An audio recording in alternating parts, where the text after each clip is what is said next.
Hijo, necesitamos tener una conversación muy seria acerca de la seguridad en Internet.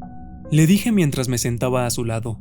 Su laptop estaba abierta. Jugaba Minecraft en un servidor público.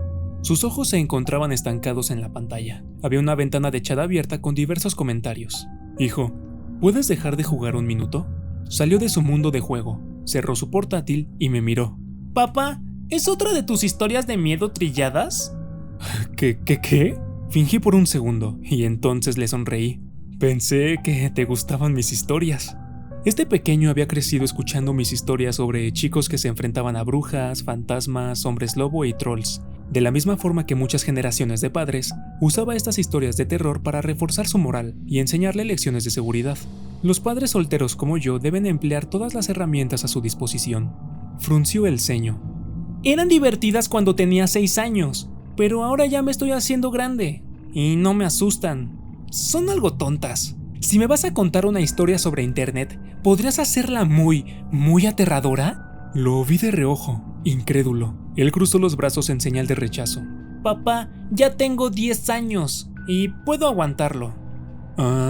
Está bien, lo intentaré. Y comencé. Érase una vez un niño llamado Colby. Su expresión me indicó que no lo había impresionado con el tema de introducción. Suspiró pesadamente y se conformó con otra historia trillada más de su padre. Yo continué. Colby navegaba por varios sitios web para niños. Después de un tiempo, pasó a platicar con otros compañeros que encontraba en sus juegos en línea. Fue ahí que hizo amistad con un niño de 10 años llamado Helper23. Tenían en común los mismos juegos y programas de televisión.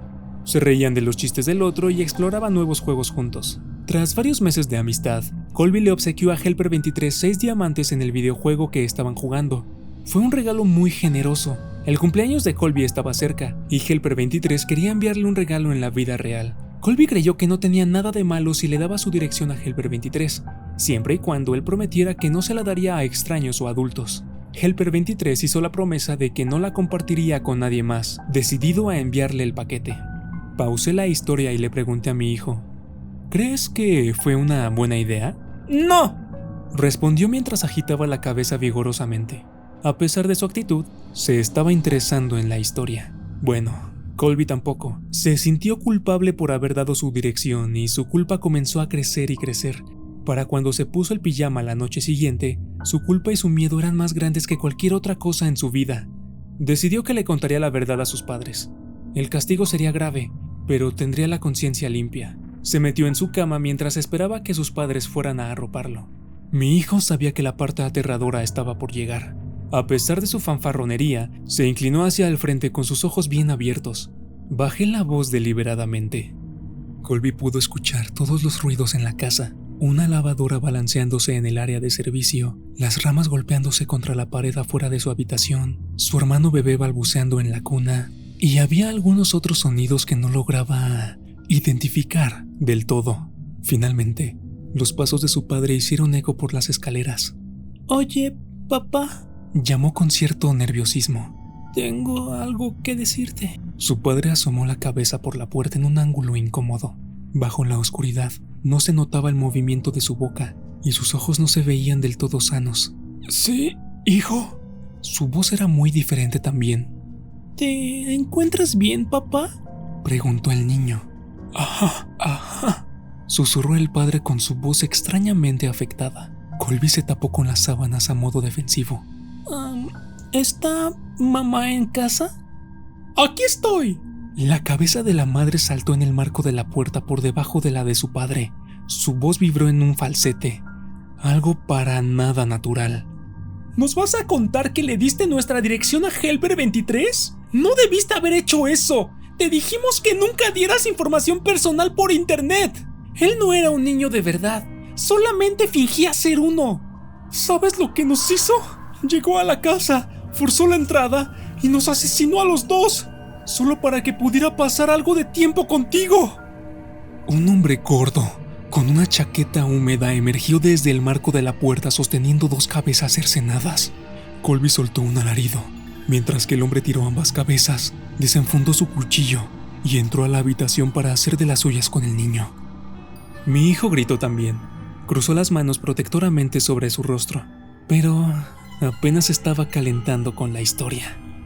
Después de muchas horas, el niño estaba casi muerto y sus gritos se habían convertido en quejidos. El asesino notó el llanto del bebé en el otro cuarto y retiró el cuchillo del cuerpo de Colby. Esto se sentía como un obsequio. Nunca había asesinado a un bebé antes y estaba emocionado por la posibilidad. Helper 23 dejó a Colby en su lecho de muerte y persiguió el llanto como si fuese la luz de un faro. En el cuarto del bebé, caminó hasta la cuna, levantó al infante y lo sostuvo en sus brazos. Queriendo inspeccionarlo más detenidamente, se movilizó a la mesita para el cambio de pañales. Pero mientras lo sostenía, el llanto desistió. El niño alzó su mirada y le sonrió. Helper 23 nunca había sostenido a un bebé, pero lo arrulló con gentileza como todo un profesional. Se limpió su mano sangrienta en la sábana para poder acariciar las mejillas del bebé. ¿Qué tal, pequeñín risueño? La hermosa ira del sadismo se derritió en algo más cálido y sumiso. Salió de la habitación, se llevó al bebé a casa, lo nombró William y lo crió como si fuera suyo. Luego de que terminé la historia, mi hijo estaba visiblemente abatido. Entre sus jadeos irregulares tartamudeó: Pero, papá, mi nombre es William. Le guiñé un ojo como suelo hacer y le revolví su cabello. Claro que lo es, hijo. William corrió hasta su cuarto en medio de sollozos implacables. Pero, en el fondo, creo que le gustó la historia. Lo peor que hice en mi vida ocurrió hace 12 años, cuando tenía 16 y vivía en Cleveland, Ohio.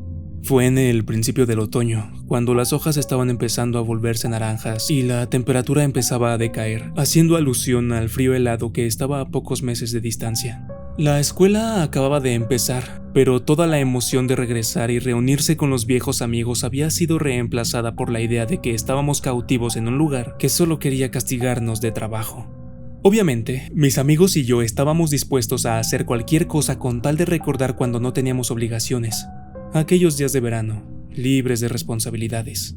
A principios de ese año, cerca del fin del último año escolar, uno de mis amigos del trabajo, en McDonald's, que algunas personas piensan que es algo poco convincente, aunque la pasé bien allí, me había enseñado una técnica para morir con ayuda de un asistente y regresar en pocos segundos. Funcionaba así. El individuo tomaría rápidamente 10 respiraciones profundas y largas, y en la 10ª cerraría sus ojos, apretando los párpados fuertemente, conteniendo la respiración tan firmemente como le sea posible, mientras cruzaba sus muñecas sobre el corazón. Entonces el asistente le daría a la persona un abrazo fuerte desde atrás, apretando las muñecas de la persona en el esternón. En cuestión de segundos, el individuo que contiene la respiración pierde la conciencia. El asistente debe mantenerse firme para que la persona no caiga rompiéndose el cráneo contra el piso. El efecto solo dura 1 o 2 segundos, y no es parecido a ponerse en coma, pero parecía que hubieses estado fuera de tu cuerpo por horas, y cuando retomas la conciencia, la sensación de desorientación, de no saber dónde demonios estás o qué estás haciendo allí, es impresionante. Sé que hay algunas personas que dicen: ¿qué carajo? ¿Son retrasados o algo así? Y sí, ahora sé que probablemente matábamos millones de neuronas cada vez que moríamos. Y creo que probablemente mi memoria también se ha visto afectada por ello. Pero yo era un chico de 16 años, aburrido como el infierno y pensaba que era genial.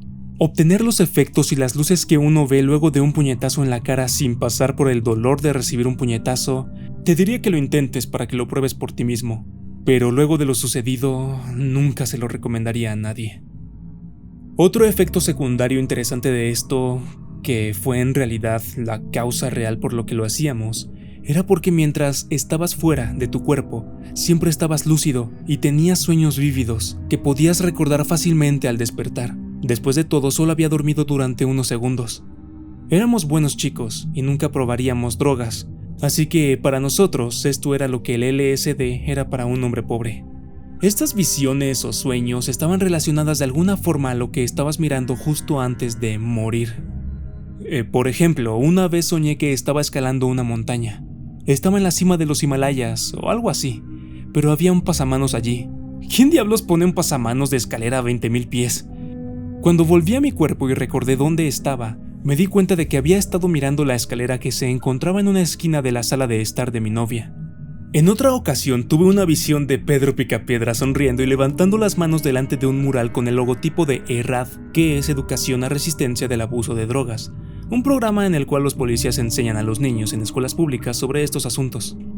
Y cuando volví a mi cuerpo me di cuenta de que mi amigo Brett tenía el mismo logotipo en su camiseta.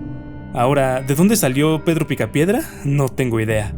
Las visiones siempre eran sobre cosas mundanas, nunca nada raro. Hasta ese día. Como les dije, hacía un mes que estábamos en época de clases y ya estábamos hartos de ellas. Estábamos un sábado en El Campo, que en realidad era una dependencia de la compañía eléctrica para instalar sus líneas de alta tensión. Algunos estábamos sentados en las vigas de las torres de alta tensión, en la parte de abajo. Mi amigo Mike subió hasta el segundo nivel de las vigas, para estar más alto. Pensé que era algo estúpido, pero yo soy el que alucinaba haciendo llegar poco oxígeno a mi cerebro. Era un cálido día de octubre y el cielo estaba gris. Poco a poco, el cielo fue oscureciendo cada vez más. Y en Cleveland, eso probablemente significaba que en cualquier momento la temperatura podría descender rápidamente, y si éramos realmente desafortunados, una lluvia helada podría empezar a caer. El aire estaba cargado y pesado, y se podía oír el leve zumbido de los cables de alta tensión sobre nosotros. Definitivamente no quería pasar los últimos momentos de una linda tarde de sábado subiéndome a una torre de alta tensión, saltar al suelo y quejarme luego del dolor en mis pies, solo para hacerlo una y otra vez como estúpidos. «Hey, vamos a morir por un rato», dije. Para ese tiempo, dejar nuestro cuerpo no era tan divertido como cuando lo descubrimos, pero era muchísimo mejor que lo que estábamos haciendo. Vince estaba de acuerdo, al igual que Richard, pero Mike, el que saltaba de la torre más alto que nosotros, preguntó de qué carajo estábamos hablando. «¿Mierda, nunca te indujiste al desmayo antes?», preguntó Vince. Mike respondió que no. Él había estado todo el verano en casa de su madre y no sabía de todo lo que habíamos hecho nosotros. «Amigo, tienes que probar esto. Mira, te mostraremos». Vince y yo bajamos de la torre, cayendo de pie en el césped. Yo hice las 10 respiraciones profundas, apreté los ojos y contuve la respiración. Entonces sentí a mi amigo presionar sus brazos contra mi pecho y, de repente, como si fuese lo más natural del mundo, una langosta gigante estaba trepándose a una jaula para langostas, bajo el mar. Algas marinas crecían del cajón de arena bajo mis pies. Lo siguiente que recuerdo es que cuando desperté, Vince y Richard me estaban preguntando: «Amigo, ¿qué has visto? ¿Qué has soñado?». La parte de atrás de mi cabeza me dolía mucho. Me estaba matando. «Mierda, ¿me dejaste caer?», pregunté. Yo no era muy pesado, pero Vince era bastante débil. Él solo se quedó ahí, mirándome, y Richard me dijo que me había dejado caer. Me preguntaron nuevamente qué vi. Me froté la cabeza y dije que una langosta, que estaba pellizcándole la cabeza a Vince con sus tenazas. Me volví hacia Mike y le dije: «¿Ves? Es increíble. Tienes que probarlo». «Y una mierda», respondió. «No me fío de ninguno de ustedes lo suficiente como para intentarlo». «Vamos, hombre, tienes que probarlo. No es más peligroso que estar trepado allí. Te prometo que no te dejaré caer como este idiota lo hizo conmigo», le dije. Él miró de la forma en que hacen las personas cuando están decidiendo si lo que están haciendo vale la pena o no. Saltó de donde estaba, se incorporó y dijo: «Bien, solo una vez». Si al menos lo hubiese pensado un poco más, o se hubiese negado. Repitió las 10 respiraciones profundas, conmigo como asistente para asegurarse de que no caería. Contuvo la respiración y yo lo ayudé a caer en ese otro lugar. Es algo que siempre me lamenté, y cuando pienso en todas las cosas que desearía haber hecho de otra manera en mi adolescencia, chicas por las que no luché lo suficiente, clases en las que tuve que haberme esforzado más y todas esas cosas que tuve que haber hecho, como haberle dado ese abrazo de oso a Mike, llevándolo a un estado de inconsciencia. Sentí el cambio del peso muerto en mi pecho, y él era un chico robusto, así que me aseguré de dejarlo nuevamente en el piso para que no se lastimara. Justo cuando tocó el suelo, volvió en sí. Despertó gritando: «¡Mierda! ¡Mierda! ¡Aléjense de mí! ¡Aléjense de mí!», gritaba, al mismo tiempo que se levantó de un salto agitando sus brazos alrededor de su cabeza. Todos saltamos para atrás, con miedo de ser golpeados por su frenesí, pero más miedo, que casi me cago en los pantalones, más miedo tenía de lo que estaba viendo. Después de unos 5 segundos, el doble de lo que tardábamos generalmente en darnos cuenta de dónde estábamos y qué estábamos haciendo, él se tranquilizó. «¡Mierda! ¡Mierda! ¡Mierda!», jadeaba. Respiraba con dificultad, tomando respiraciones profundas. Se quedó allí, encorvado, hasta que cayó de rodillas, de espaldas a nosotros. Comenzó a mecerse, retorciendo las manos y murmurando. ¡Santa Madre de Dios! ¿Qué demonios has visto?, dijo Vince. Pero Mike no respondía. Me acerqué lentamente y a medida que me acercaba le escuchaba sollozar en silencio. Eso, en nuestro mundo de machos, es castigado con la muerte, pero por supuesto nadie dijo nada. Apoyé una mano en su hombro, pero en cuanto lo toqué, dio un grito y un salto para atrás golpeándose la espalda con la torre. Se abrazó a la columna, mirándonos con ojos desorbitados, una mirada de temor absoluto. Pensaría quizás que éramos demonios del abismo del infierno. Si en algún momento pensé que estaba bromeando con nosotros, esa mirada me sacó de dudas. Eso, y lo que sucedió después, claro, ninguno dijo nada. A los 10 minutos, Mike se había tranquilizado lo suficiente para que Richard lo acompañara a su casa. La temperatura había decaído y comenzó a llover. Le dije a Vince que me iba a mi casa y le dije que nos veíamos al otro día. Siempre pasábamos los días lluviosos jugando Mortal Kombat de nuestros NES, pero no dijo nada. Probablemente quería un tiempo a solas para reflexionar lo que había pasado, como yo. Al día siguiente fui a ver cómo estaba Mike, pero él y su familia se habían ido todo el día. Le pregunté más tarde cuándo se había ido, pero no me respondió. Creo que fue a un psiquiatra, puesto que cuando lo vi nuevamente, el martes, parecía estar mejor. Me imagino que utiliza algún medicamento para los nervios, pero eso son solo conjeturas mías. Los días siguientes nos juntábamos normalmente con los chicos, pero Mike permanecía en silencio, sin decir qué había visto. Hablábamos de cosas sin importancia. No fue hasta el sábado siguiente cuando contó lo que pasó. Estábamos caminando por una calle tranquila del barrio, hacia el puente peatonal de madera que cruza el arroyo. Yo hablaba de una chica mayor que conocí, cuando de repente, mientras yo hablaba, él dijo: «No voy a estar aquí mucho más tiempo». «¿Cómo?», dije yo. «Vendrán de nuevo esta noche. No creo que sea capaz de aguantar esta vez». «¿De qué estás hablando? ¿Quién vendrá esta noche, Mike?». «Las manos, las voces». En ese punto, yo ya estaba asustado. Balbuceé estúpidamente un par de veces y luego dije: «¿Qué manos?». «Por la noche miro el árbol por la ventana y luego todo se pone negro y veo decenas, cientos, miles de ellas empujando contra el vidrio». «¿Y tú qué haces entonces?», pregunté. «Retrocedo durante toda la noche, pero estoy cansado. No puedo mantenerlas más tiempo fuera. Y las voces dicen que tengo que dejarlas entrar. Voces de niños pequeños y manos de niños pequeños». Él bajó la voz hasta ser un susurro, pero me di cuenta por lo que dijo luego, que estaba luchando para mantener el pánico. «A veces veo sus caras», dijo con voz temblorosa. Lo acompañamos a su casa. Se detuvo en la puerta y finalmente levantando el rostro me dijo: «Dile a Vince que puede quedarse con mi Nintendo. Él no tiene uno y su madre no le comprará uno. Richard puede quedarse con mis CDs. Sé que a ustedes no les gustan, pero a él sí». Empecé a decirle algo, pero se dio vuelta y entró a su casa. Me gustaría haber llamado a la puerta y ofrecerme quedarme con él, pero teníamos 16 y los chicos de esa edad no lo hacían más. Me fui a mi casa. Dormí mal, asustado, escuchando cada crujido y gemido que hacía la casa, escuchando una multitud de niños. Generalmente dormía con las cortinas abiertas, pero esa noche cerré todo. Al día siguiente nos enteramos de que alguien había irrumpido en la casa de Mike. Vi un coche de policía en la entrada de su casa, y casi me muero cuando lo vi. Mis peores temores se confirmaron cuando me enteré que la ventana de Mike era la que había sido violada. Mike había desaparecido, y fue todo lo que nos dijeron. Nos hicieron muchas preguntas, y parecíamos más culpables que la mierda cuando decíamos que no sabíamos nada de lo que había pasado, lo cual no era del todo cierto.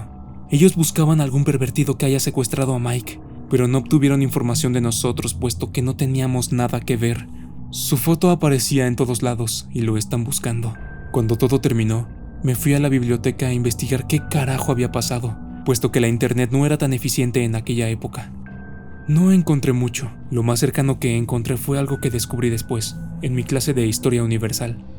Al parecer, los sacerdotes egipcios usualmente se encerraban a sí mismos en ataúdes el tiempo suficiente para morir, para luego ser resucitados y poder contar lo que vieron en el inframundo, mientras se hallaban muertos.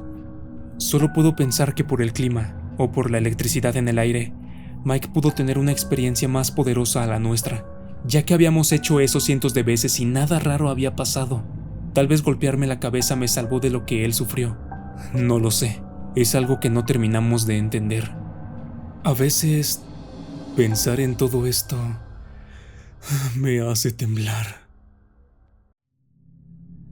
Miro mi reflejo y veo mi imagen como cada vez en cada episodio, con salpicaduras rojas en el rostro, las manos ensangrentadas y tensas, la respiración agitada, la frente perlada por el sudor debido a algún esfuerzo realizado. Es de madrugada, 3:45 AM, y como siempre no recuerdo mucho de los minutos anteriores, o no quiero recordar. Es seguramente un mecanismo de defensa psicológico para evitar más daño a mi mente, lo cual es irónico. Mi mente está sumamente dañada, lo sé. Llevo una vida normal salvo ciertos episodios. Tengo 35 años, soy convenientemente soltero y tengo un círculo de amigos y conocidos bastante amplio. Mi empleo es de nivel medio alto y me permite disfrutar de ciertas comodidades y una casa de campo en las afueras de la ciudad, alejada del público en general. Ese es mi espacio favorito, aunque no sé por qué ya no recuerdo visitar la casa a menudo. Una vida normal, eso es lo que todos ven. Yo, ahora, en el reflejo, veo la verdadera esencia de mi ser, y los recuerdos brumosos confunden mi cabeza. No tengo culpa ni temor, solo preocupación. Preocupación de no dejar cabos sueltos. Cabos de los que no tengo plena conciencia. Recuerdo bien mi primer episodio. Fue hace 10 años y me encontraba en mi anterior departamento, en el baño, mirándome al espejo mientras una espesa bruma mental se disipaba. Miré con sorpresa mi reflejo, similar a lo que veo ahora, respiración agitada con salpicaduras carmesí en el rostro y la frente perlada por el sudor. Recuerdo el horror al ver mis manos ensangrentadas y tensas. No sabía si era mi propia sangre y, aterrorizado, revisé mi cuerpo para verificar la existencia de alguna herida. No la había. Me quedé impactando viendo mi imagen en el espejo, tratando desesperadamente de recordar lo que había pasado, pero algo dentro de mí me impedía concentrarme. Solo algunas escenas del bosque y mi casa de campo se me revelaban y yo estaba arrastrando algo. Ráfagas del pasado reciente que se perdían en la bruma mental que me invadía. Desesperado me desnudé y me duché para remover la sangre. Sí, era indudablemente sangre. La textura, el olor, incluso en el sabor de las salpicaduras que tenía en el rostro y que fueron a parar a mis labios por el agua de la regadera eran inconfundibles. ¿Qué pasó? ¿Qué hice? Mi atormentada mente se resistía, pero pude vislumbrar la idea de un asesinato en el que obviamente había participado. Pero esto me generaba más preguntas que respuestas. Además, había una especie de vacío en las emociones, como si fuera completamente falsa la idea del asesinato. Eso me dio tranquilidad. Traté de autoanalizarme. Siempre había sido muy analítico conmigo y con los demás. Intentaba siempre dar sentido a mis acciones y corrigiendo mi conducta. Analizaba la conducta de los demás. Me parecía siempre estarlos estudiando. Sus reacciones, sus expresiones faciales, e incluso la forma de vestirse de la gente me daban ideas sobre sus personalidades y trataba de sacar provecho de ello. Siempre lo hice, pero nunca dañé a nadie. Ni siquiera dañé a algún animal, ni ahora ni antes. He sabido que los asesinos son violentos con los animales. Yo no. Encontré paz al buscar en mi mente resquicios de conductas violentas. Me convencí plenamente que no las tenía y traté de olvidar. Sin embargo, los episodios se repetían y de nuevo estaba en mi apartamento en la madrugada, a la misma hora y con la respiración agitada, los músculos tensos y salpicaduras de sangre. Revisé los diarios durante días tratando de encontrar alguna relación entre mis episodios y alguna de las personas desaparecidas que siempre salen publicadas, o con algún cuerpo encontrado en el bosque de las afueras de la ciudad. Nunca encontré nada. El misterio era impenetrable para mí, pero me rehusaba a visitar a un psicólogo. Tenía miedo de encontrar una respuesta escalofriante. Pasaron los años y los episodios continuaron siempre de forma impredecible. No puedo decir que me he acostumbrado, pero me he vuelto menos temeroso. Decidí finalmente visitar a un psicólogo, y en una de las sesiones este me envió con un psiquiatra ya que no encontró nada que pudiera tratar, y yo era muy insistente. Omití el detalle de la sangre. Las sesiones con el psiquiatra no rindieron frutos. Él me dijo que con hipnosis podría revelar mayores aspectos de mi personalidad o revelar una personalidad oculta. Acepté someterme al procedimiento a pesar de que probablemente revelaría el tema de la sangre impregnada en mí. Lo que recuerdo de la sesión de hipnosis es que el psiquiatra al finalizar se mostró inquieto. Esto me alarmó y cuestioné su reacción. El doctor me comentó que no había podido descubrir ninguna personalidad en mí, pero nunca había visto en ningún paciente la falta de deseos ocultos como en mí. Según él, mi personalidad actual reflejaba mi ser interior, sin deseos ocultos, ni más ni menos. Mi personalidad era transparente, y me felicitó por ello. Terminé con el psiquiatra con la certidumbre de que al no tener deseos ocultos era, para mí, algo anormal. Los recovecos de la mente humana y el entorno cultural nos impiden tener una personalidad transparente. No era posible. Comencé a leer libros sobre psicología y psiquiatría. Los episodios continuaban manifestándose. Traté de llevar un diario sobre cada día de mi vida para tener más evidencias de que había algo anormal en mi mente. Fueron semanas y luego meses. Nunca pude percatarme de algo que diera algo de luz sobre el misterio. ¿Qué hay de malo en mí? Nadie puede ser perfecto en su personalidad. Me lo repetía una y otra vez. Consideré entonces en recurrir a la tecnología. Coloqué 2 cámaras con filtros especiales para ver en la oscuridad en mi habitación y me grabé mientras dormía, y así por lo menos confirmar mi sonambulismo. Tras algunas semanas sin incidentes, por fin tengo un episodio. Este es diferente. No tengo manchas de sangre y estoy tranquilo. Además es mucho más temprano. Es la 1:45 am. Con grandísima ansiedad, me dispuse a observarme caminar sonámbulo en algún momento de la grabación. No pude ver nada anormal, y eso era imposible. Solo percibí un parpadeo en las 2 grabaciones de las 2 cámaras, pero duraba menos de un segundo, y fue un parpadeo simultáneo. Lo atribuí a alguna fluctuación de la corriente eléctrica. Es extraño que el parpadeo se genere aparentemente desde mi posición en la cama, como si mi cuerpo lo creara. Eso es claramente improbable. Sin embargo, al ver la hora de la grabación de mí mismo durmiendo en la cama, vi que esta finalizaba en el momento en que yo desconectaba las memorias de las cámaras para ver la grabación desde mi laptop. ¿Es decir que todavía seguía yo en mi cama? ¿Alguien me estaba jugando una broma? ¿Tantos años? Imposible. ¿Las cámaras tenían algún desperfecto? Las revisé desde mi laptop una y otra vez y todo marchaba perfectamente. Me veía a mí mismo durmiendo. ¿Cómo era posible que mi imagen siguiera estando en mi cama al mismo tiempo que yo tomaba conciencia y me miraba a mí mismo en el reflejo del baño? ¿Cómo podía estarme mirando y al mismo tiempo estar durmiendo? No estoy soñando, eso es seguro. De pronto, una idea ilógica, pero recurrente cruzó por mi mente. Un intruso debía estar tomando mi lugar ahora mismo en mi propia cama. Corrí a mi cuarto pensando en la improbabilidad de la situación, pero no tenía más opciones. Los latidos de mi corazón se agolpaban en mis sienes, con más y más fuerza con cada paso que daba y con cada metro que avanzaba y me acercaba a mi habitación. Llegué al umbral, y en las penumbras pude percibir un bulto en la cama. No podía creerlo, y me rehusaba a aceptarlo. Lentamente, sin hacer ruido, me fui deslizando hacia el costado izquierdo de mi cama, y esperé unos momentos a que mis ojos se acostumbraran a la oscuridad. Aterrorizado, me vi a mí mismo tendido, durmiendo. El maldito intruso se parecía a mí. Era idéntico. Incluso tenía la misma ropa de dormir que yo. ¿Es que era esta la personalidad que me quería volver loco? ¿Quería robarme mi vida? ¿Con qué derecho pretendía usurpar mi lugar y dormir en mi propia cama? ¡Maldito sea! No me robará mi vida perfecta. Siento cómo la sangre se va a mi cabeza, los músculos se me tensan, la visión se torna borrosa y los colores adquieren una tonalidad rojiza. Me acerco aún más. Busco el cuello del usurpador para acabarlo. Él despierta al sentir la presión en su cuello. Trata de zafarse, pero no lo consigue. La furia me ha dado una fortaleza increíble. Me mira con los ojos vidriosos suplicando con la mirada y al mismo tiempo tratando de entender lo que estaba sucediendo. Esos ojos, mis ojos. Me enfurezco aún más si cabe y aumento la presión en su cuello. Siento cómo se le escapa la vida y siento que algo en mí muere también. Pero no dejo de apretar y siento cómo la enorme presión rompe su cuello. Lo levanto en vilo y lo arrojo como si fuera un muñeco de trapo. Enciendo la luz, lo observo. Está muerto y a mí me tiemblan las manos. Lo maté. He cometido un crimen y nadie debe enterarse. Me sorprende la claridad de pensamientos y la casi total falta de emociones. Llevo el cuerpo a mi casa de campo. El camino se hace demasiado corto. No hay pensamientos ni emociones en el trayecto. Bajo el cuerpo de mi vehículo y lo arrastro a un paraje profundo del bosque. Es extrañamente familiar, pero estoy seguro de que nunca había estado en esta zona. Decido descuartizar el cadáver con el hacha que hay en mi cobertizo y dejarlo en una gruta pequeña y muy escondida que encuentro sin saber exactamente cómo. Los animales se encargarán de los restos. Ya hay tendidos otros festines similares. Lo puedo deducir por otros restos que se ve que llevan algún tiempo ahí. Regreso a casa como un autómata, sin pensamientos ni emociones. Siento un mareo justo al cerrar la puerta de mi departamento tras de mí.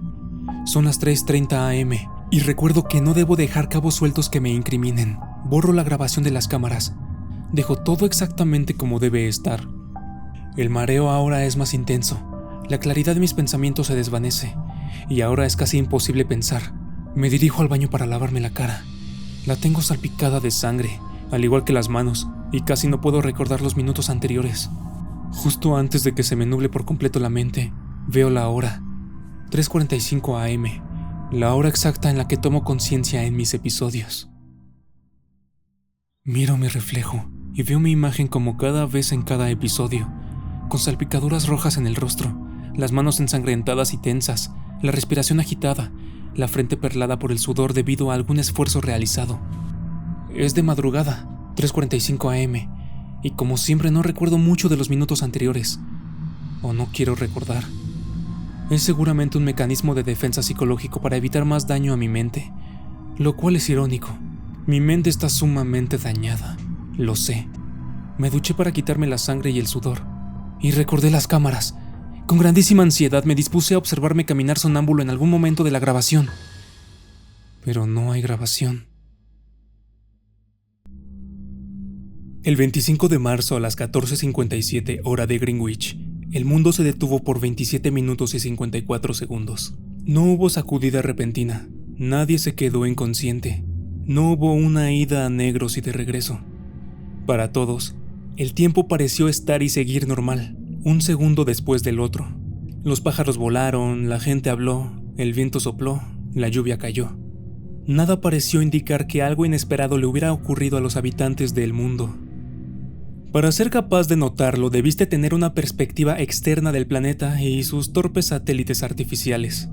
La NASA y las agencias espaciales, por ejemplo, que perdieron comunicaciones satelitales y señales entrantes de casi media hora. Naturalmente, la primer conjetura descansaba en un problema de las computadoras en tierra, pero esto acarrea una pregunta más grande. Un error en una computadora es posible, pero ¿todas las computadoras de los centros espaciales alrededor del planeta con la misma falla al mismo tiempo? La siguiente conjetura descansó en la posibilidad de un virus o una brecha de seguridad informática, un hacker.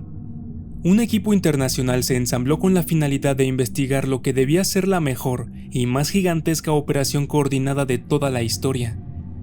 Cuando los primeros reportes de astrónomos confundidos y preocupados comenzaron a arribar, con ellos, la verdadera dimensión de lo que en realidad había ocurrido.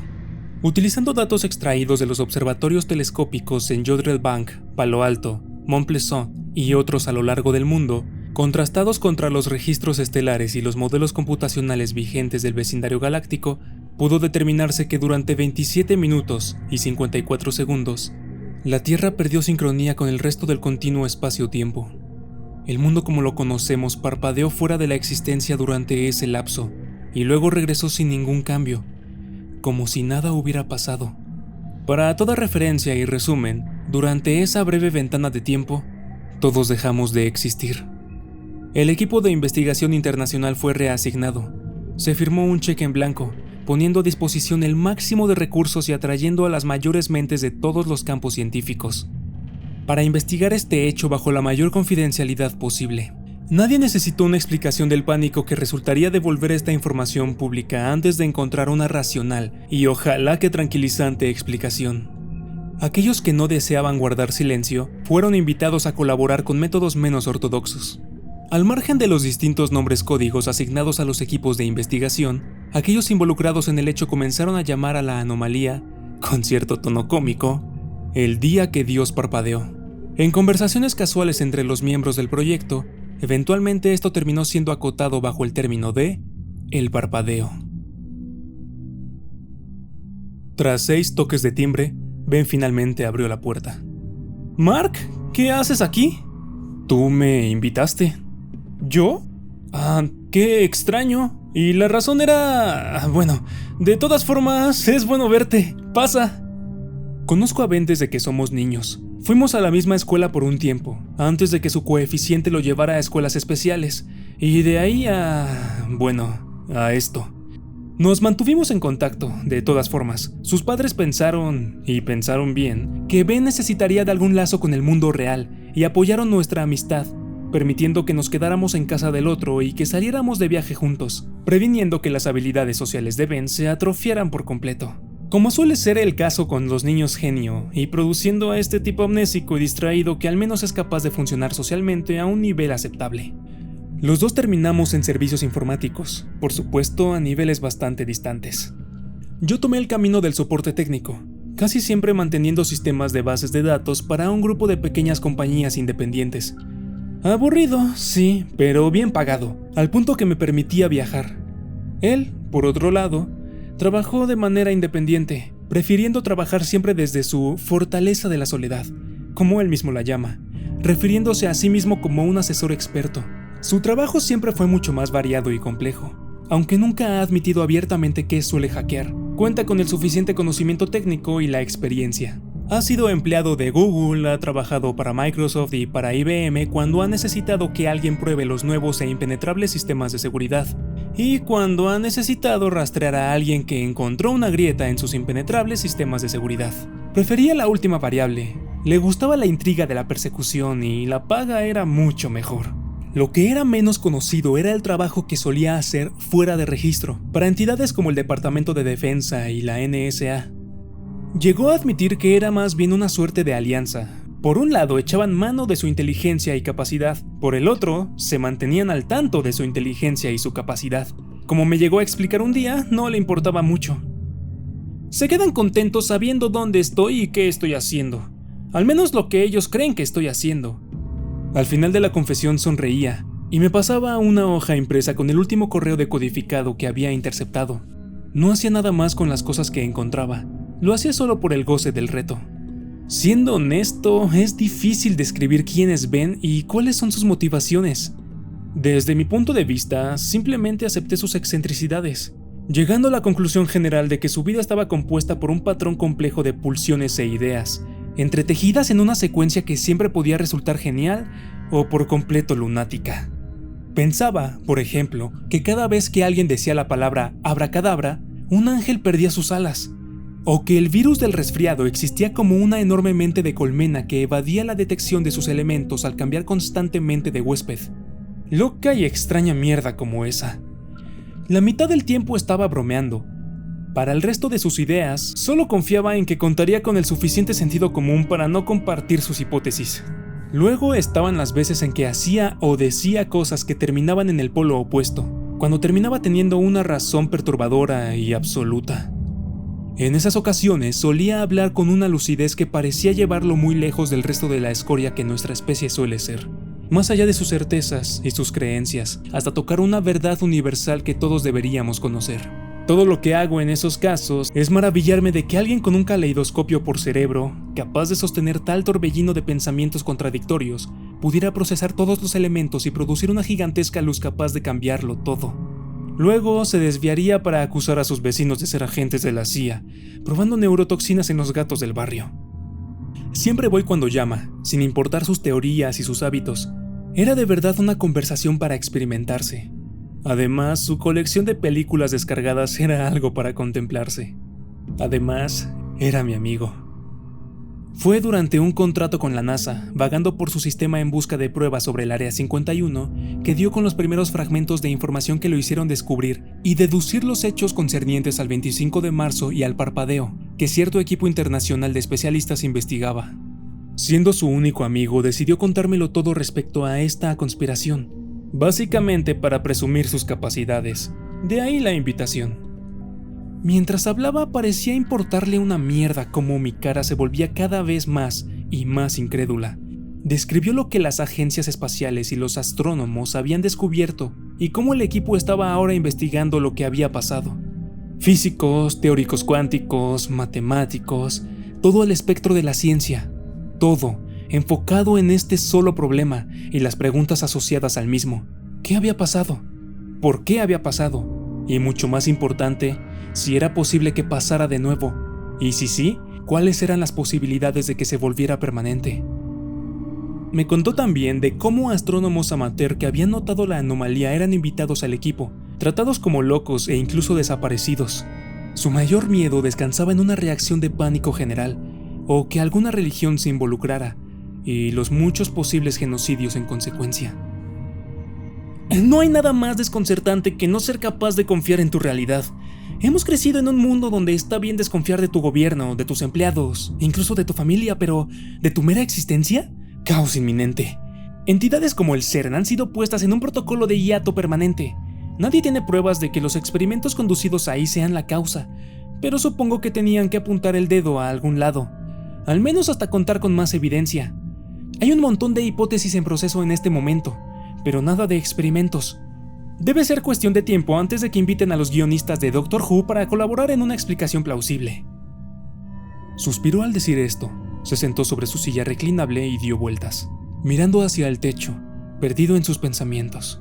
Fue deteniéndose poco a poco, hasta que me volvió a mirar y vi cómo uno de sus ojos se cerraba en un tic. Y al otro lado de la balanza tienes a todas las religiones. Pausó de nuevo, mirando a su escritorio lleno de cosas. Comenzó a ensamblar una pequeña torre con piezas de lo que parecía una computadora. Conforme fue elevándose, continuó. ¿Recuerdas el catecismo? Las historias me encantaban. Las moralejas eran otra cosa, pero las historias... La Torre de Babel, por ejemplo. Libros, discos duros, barras de chocolate, revistas y otros elementos sacados del costal de un científico loco. Todo lo que pudiera alcanzar con las manos, acumulándose en una estructura que poco a poco fue alcanzando la altura de su cabeza, en un equilibrio un tanto dudoso. Intentó sonar como un viejo pregonando... El hombre, enfermo de ubris, decidió construir una torre hasta Dios para poder conversar con él. Dios, por su parte, en su gloriosa sabiduría, decidió que el hombre no debería de lograr esto y tomó medidas para rectificarlo. Así que maldijo a la humanidad con miles de lenguas. Sus ojos nunca se movieron de su torre. Todo proyecto o esperanza de paz ha sido siempre arruinada por la incapacidad de la gente de nuestra especie para entenderse a sí misma.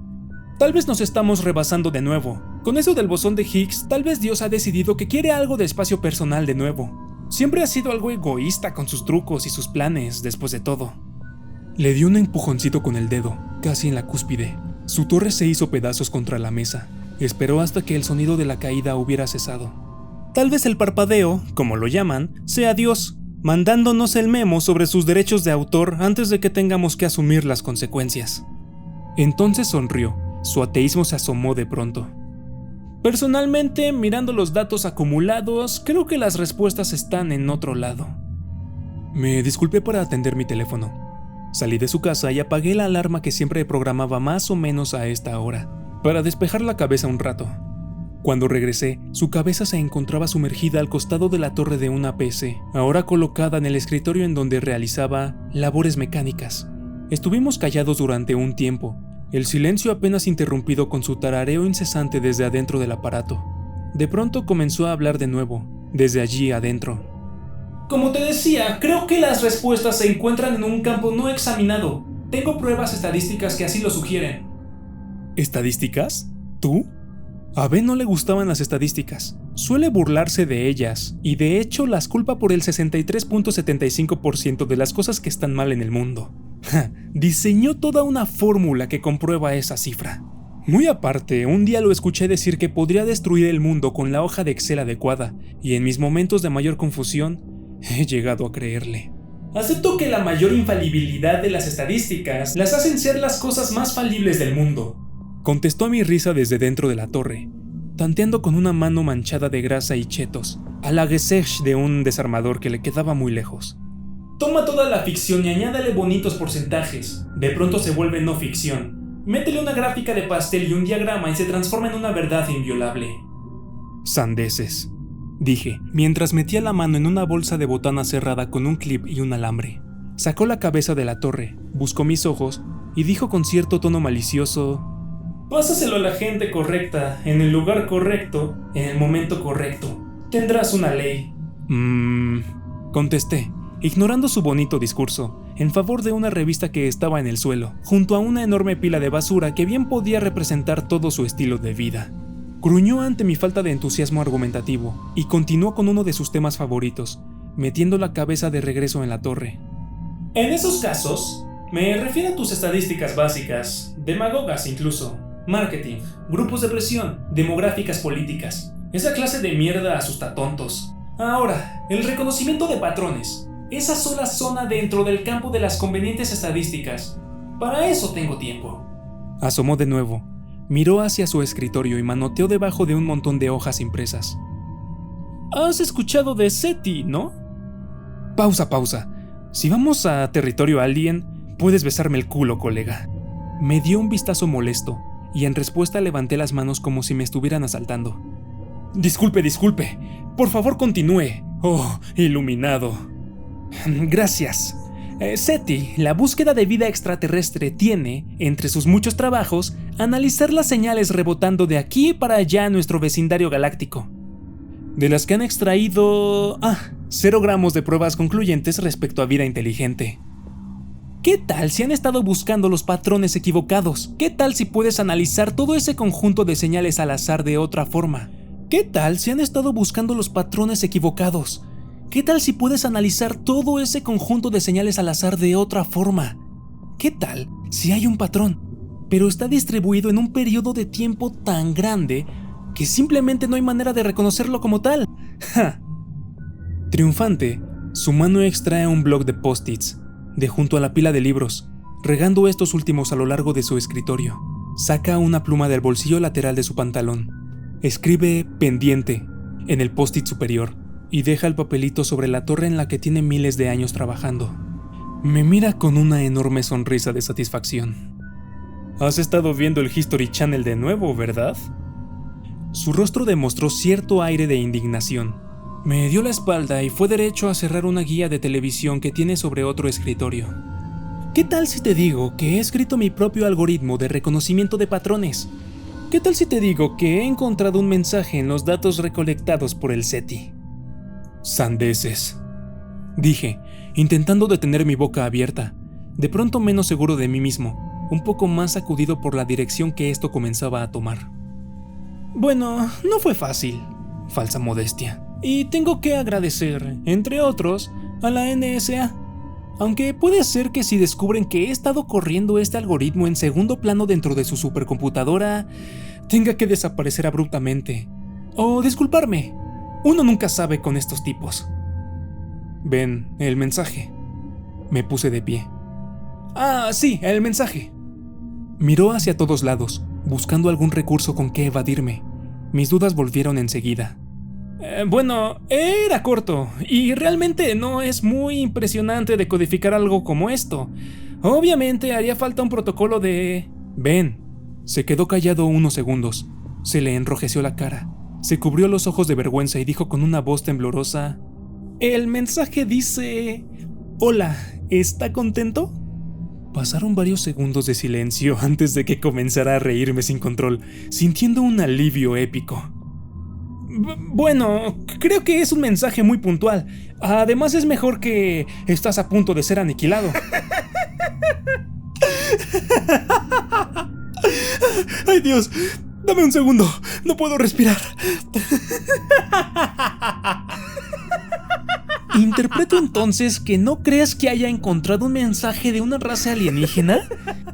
¿Te puedes callar, por favor? Ay, perdón. Ay, Ben. Tienes que admitir que si vas a imaginar un mensaje inicial con otra especie, estarías buscando por un mensaje un poco más... no sé, profundo, ¿no? Es decir, nosotros hemos mandado un disco dorado que intenta sintetizar a nuestra especie y lo que sabemos de música, matemáticas, lo que sea. ¿Y qué responden los aliens hiperavanzados? ¡Hola! ¿Qué hacen? No me crees, ¿verdad? Estaba de verdad enojado e intenté ser más razonable. Está bien, Ben. Mira, perdón. Creo que tu algoritmo encontró un patrón en donde no hay un patrón y generó un significado. Regresé a la bolsa de botana, a la revista. Me miró, de pie, sin moverse unos instantes. Luego fue a tirarse en otra silla reclinable, detrás de otro escritorio lleno con laptops en distintos estados de deconstrucción, conectadas por una red de cables que, De hecho, se veían lindos. Encendió 3 de ellas y su rostro se iluminó con el fantasma de las pantallas. Su atención se columpió entre las pantallas y sus dedos teclearon en un tablero y en otro. No había terminado. No estoy de acuerdo. Yo creo que esta es una especie alienígena con un interés en la raza humana. Una especie, de hecho, directamente involucrada en la evolución de nuestra especie. Ay no, la teoría de los ingenieros. ¿Ridley Scott te ha estado mandando mensajes secretos otra vez? Piénsalo, el cuerpo humano es una máquina asombrosa. Se regula a sí misma, se cura a sí misma y tiene la habilidad de duplicarse por medio de la cópula. Pensé que solo creías en cosas que de verdad has experimentado. Como estaba diciendo antes de ser estúpidamente interrumpido, el cuerpo humano es una máquina increíble, porque eso es exactamente lo que es, una pieza de tecnología construida a partir de piezas vivas, en vez de mecánicas. No es, además, una máquina perfecta. Eso significa... tiene sus propias defensas contra enfermedades, es capaz de curar heridas y ocasionalmente el diseño hace cosas no calculadas, sobrereacciona a ciertos estímulos. Algo en su código no es del todo correcto. Eso significa... cáncer, por supuesto. ¿Eh? Esta sería otra de esas extrañas conversaciones con Ben. Sin embargo, la palabra cáncer siempre me pone mal. He visto muchos de sus efectos en amigos y familiares para sentir adversidad a la mera palabra. Ben, ignorante de mi incomodidad, continuó. El cáncer es esta máquina realizando actos no esperados, creando células donde no necesita. No es un ataque externo, sino una falla interna en su sistema. Un error nada más. Tenemos, de hecho, errores de diseño, y si nuestro dios o nuestros dioses son supuestamente infalibles, entonces la lógica dicta que no fuimos construidos por un ser así, sino por seres un poco más falibles. Deberíamos hacer algo para corregir estos errores, hacer un reporte de servicio, si así me entiendes. ¿Qué hiciste? Pues mandar un mensaje diciéndoles eso, claro. No he visto a Ben en 6 meses. El trabajo me ha mantenido ocupado en Londres, y él no es de los que textea o atiende llamadas telefónicas solo para platicar. Un día me llama de nuevo, y yo tengo tiempo. Para este momento, algo de la información sobre el parpadeo se ha comenzado a filtrar en internet, incluso en algunos de los sitios y agencias de noticias de mayor seriedad a nivel global. La más de la gente lo ve como otra teoría de conspiración. Habiendo hablado con Ben antes de escuchar esos mismos datos en otro lugar, me da todavía algo de escalofríos. Una cosa hubiera sido que esto se tratara de otra de sus teorías, pero esto se había convertido en un fantasma global, algo factible, más allá de su propia cabeza. Abre la puerta al primer timbrazo, pero no estoy listo para su apariencia. Está desaseado, está cansado, como si no hubiera dormido en días. Su ropa se ve arrugada y sucia, incluso más de lo normal. Lo miro a los ojos, están rojos y tienen bolsas de cansancio. Por el otro lado, el hombre está tranquilo como nunca lo he visto. Incluso su voz suena así, relajada. He visto este tipo de comportamiento antes, aunque en el momento no se me ocurre. Así se porta la gente que tiene cáncer terminal. Es la calma que viene de la aceptación. Me quedé en el quicio de la puerta, lo abracé. Ben nunca ha sido fanático del contacto físico en todo lo que tengo de conocerlo, pero esta vez acepta el abrazo e incluso intenta replicarlo. ¿Estás bien? ¿Te pasa algo? Nada físico, al menos. Qué bueno, porque te ves como la mierda. Dio una carcajada débil y guardó silencio. Nos quedamos ahí, mirándonos un rato antes de que me dejara pasar y nos sentáramos. ¿Tu parpadeo ya llegó a internet? ¿Recibiste una respuesta? Sonrió débilmente. Ignoró mi pregunta y me señaló una bolsa de botana. Su departamento estaba más decorado que la última vez, pero de alguna forma la impresión de que era un caos organizado se había ido. Esto era solo el resultado de acumular cosas, sin ninguna clase de objetivo. Se sentó detrás del escritorio y movió algunas cosas en él. Encendió la computadora. ¿Recuerdas de lo que hablamos? ¿Te refieres a la cosa con los aliens? Intenté bromear. Se dio cuenta de que estaba tenso, pero no dijo nada. En otro momento se habría reído de mí. Ahora no importaba. No solo los humanos, sino toda la vida en la Tierra ha sido diseñada. Una fuente externa creó el planeta y lo mantuvo. Sospecho que la vida ha tenido diversas etapas de vida. Ha habido varias, probablemente, desde que la Tierra fue formada hasta el día de hoy. De estas primeras versiones no hemos tenido evidencia. La última antes de nosotros ha dejado muchos indicadores por ahí. Esperó a que yo interpretara. No me llevó mucho, aunque me sorprende la facilidad con la que estaba aceptando su teoría. Los dinosaurios. Su sonrisa era lenta, era triste. ¿Recibiste una respuesta? La Tierra ha estado mandando señales de radio por mucho tiempo. Si nosotros podemos captar sus señales, ellos pueden captar las nuestras, incluso las que no van dirigidas a ellos. ¿Qué estás sugiriendo? Recibieron mensajes, los nuestros, y respondieron. Pasé saliva por una garganta seca. ¿Qué respuesta? Trabajas en soporte técnico, ¿no? ¿Qué es lo primero que sueles recomendar cuando algo deja de funcionar correctamente, Mark? No sé, usualmente apagar y encender de nuevo suele resolver las cosas.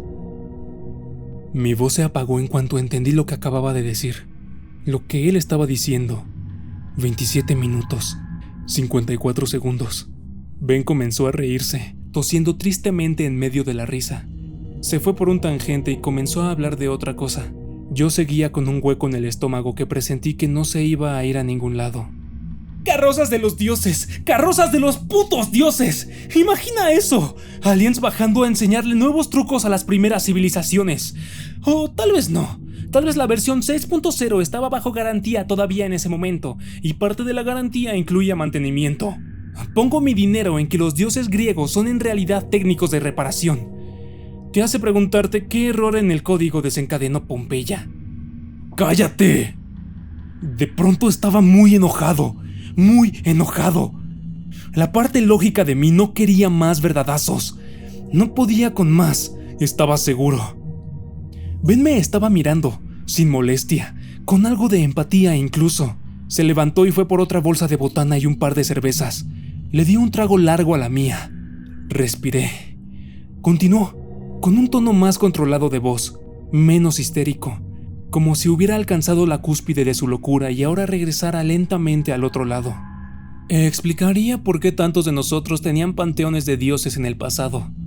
Ingenieros, echando una vuelta para ajustar alguna tuerca, mientras la garantía todavía nos cubría, justo como Microsoft llegando al final de su soporte en versiones anteriores de Windows. Tal vez simplemente sobrepasamos la garantía de la versión 6.0 de la vida en la Tierra, así que dejaron de venir. Ahora, en esta era de radio y señales de microondas, la gente está finalmente enviando mensajes y correos electrónicos que pueden ser captados por los dioses, quejándose de esto y de aquello, de las fallas de sus cuerpos, de sus familias y el mundo a su alrededor, demandando respuestas, y estos mensajes van por el espacio y son captados por un escritorio de soporte técnico final, en una nebulosa lejana. El número de mensajes llega a un nivel crítico y en un punto estadístico se toman decisiones, y un equivalente a un interno en una oficina, llamado Gary, revisa un antiguo manual de un programa viejísimo. Se acabó la cerveza de un trago, y entonces apaga y enciende para ver qué pasa. El silencio reinó por unos minutos, durante los que me paré y fui por otra cerveza al refri, esta vez trayendo varios envases más conmigo. Le pasé otra cerveza antes de que continuara. Me respondieron. Por Dios, Ben, ¿qué te dijeron? Sus ojos se oscurecieron. Sacó algo de su bolsa del pantalón y desdobló una pieza de papel, diciendo entre dientes algo sobre software de encriptación y análisis lingüístico y autoformateo de Word, antes de entregármela. Estimada Tierra, gracias por responder nuestra solicitud de información respecto a su grado de satisfacción con nuestro programa. Hemos enviado sus múltiples cuestiones al equipo técnico relacionado. Desafortunadamente, nuestro paquete de soporte para su versión activa de Vida 6.0 ha terminado. El reinicio de su sistema, intentado en fechas recientes, parece no haber resuelto sus problemas. Así pues, estaremos refrescando su sistema a la última versión estable de Vida 5.3. Su contrato no incluye respaldos ni restauración de los datos existentes, así que todos los datos posteriores a la versión mencionada serán eliminados. Gracias por usar Vida y por favor, contáctenos en caso de que nuevos problemas aparezcan. Nuestros mejores deseos. ¿Refrescando?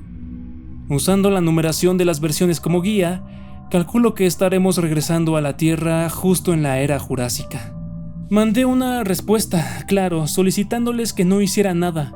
Incluso lo redacté en los términos apropiados.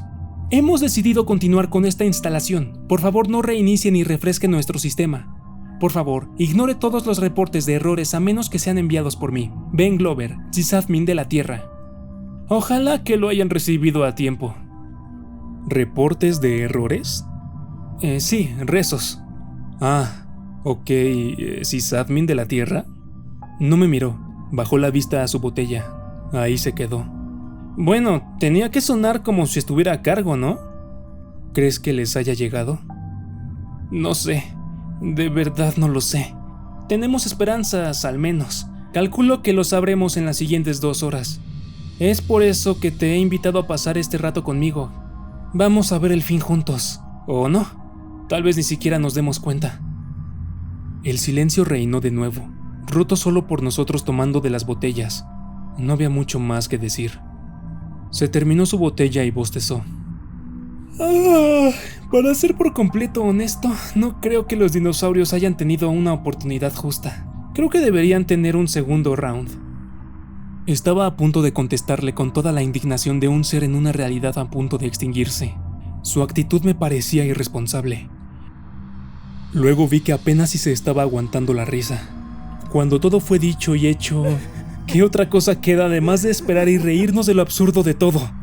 Él comenzó y yo me uní a él, hasta que las lágrimas nos llenaban la cara. Y aquí seguimos, riendo y bebiendo hasta que nuestro mundo termine. O tal vez no.